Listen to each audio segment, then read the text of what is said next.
Dan itulah pemirsa sejumlah agenda yang akan terjadi sepanjang hari ini, tapi saya akan serahkan lagi dialog berikutnya atau informasi berikutnya bersama dengan rekan saya Valen terkait dengan kekerasan seksual. Silakan Valen. Ya Jason, terima kasih. Pemirsa, Universitas Indonesia sudah mengambil langkah lanjutan dalam kasus dugaan kekerasan seksual yang melibatkan 16 mahasiswa Fakultas Hukum UI. Setidaknya ada 20 mahasiswa dan 7 dosen yang jadi korban.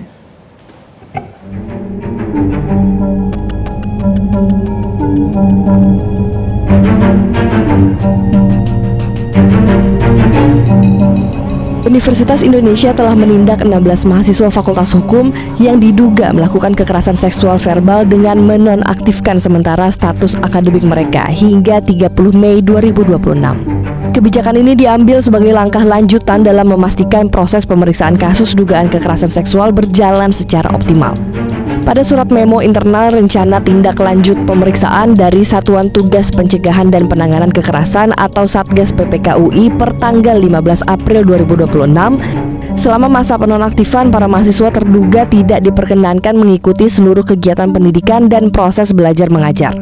Selain itu, mereka juga dilarang berada di lingkungan kampus kecuali untuk kepentingan pemeriksaan oleh Satgas PPK atau keperluan tertentu yang bersifat mendesak dan tidak dapat ditunda dengan pengawasan dari universitas.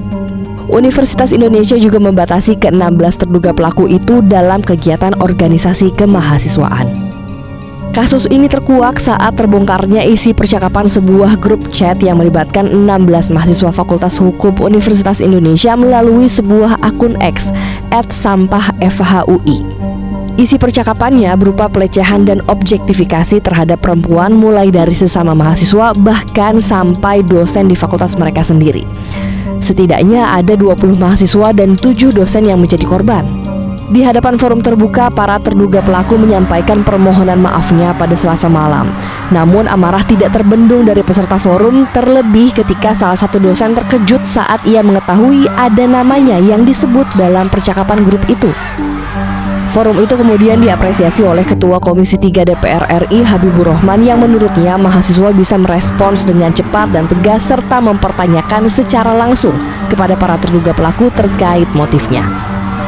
Respon institusi BEM UI dan IKM FHUI sangat baik karena RDPU mereka tersebut mengutamakan kecepatan, keterbukaan, dan ketegasan. Kami percaya kasus kekerasan seksual ini bisa diselesaikan dengan baik, dalam artian mereka yang bersalah dapat dimintai pertanggungjawaban yang setimpal, baik dalam konteks kemahasiswaan maupun dalam konteks hukum.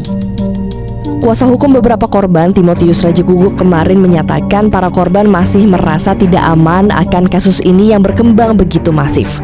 Ia mengatakan para korban masih menanti apa tindakan yang akan dijatuhkan oleh Universitas Indonesia.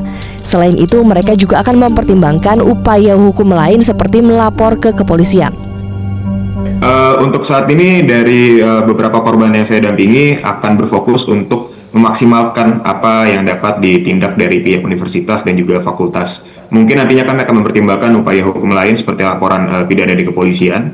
Tapi untuk saat ini kami berfokus untuk menanti apa tindakan yang akan dijatuhkan oleh pihak universitas dan juga fakultas. Kasus ini kemudian menjadi pengingat kekerasan seksual termasuk dalam bentuk verbal dan di ruang digital tetap memberikan dampak nyata bagi korban. Tim Liputan Metro TV. Pemirsa, Gubernur Jawa Barat Deddy Mulyadi menyoroti kasus dugaan kekerasan seksual yang terjadi di Fakultas Hukum Universitas Indonesia. Ia menegaskan kalau kasus ini merupakan ranah internal kampus yang harus segera ditangani. Pelecehan seksual di UI mungkin ya, pertama itu adalah internal kampus UI, tapi kalau saya boleh memberikan saran ya tergantung masalahnya. Kalau itu adalah ranah pidana ya proses aja secara pidana. Ya proses, kalau itu ranah pidana ya berproses. Jelajahi cara baru mendapatkan informasi. Download Metro TV Extend sekarang.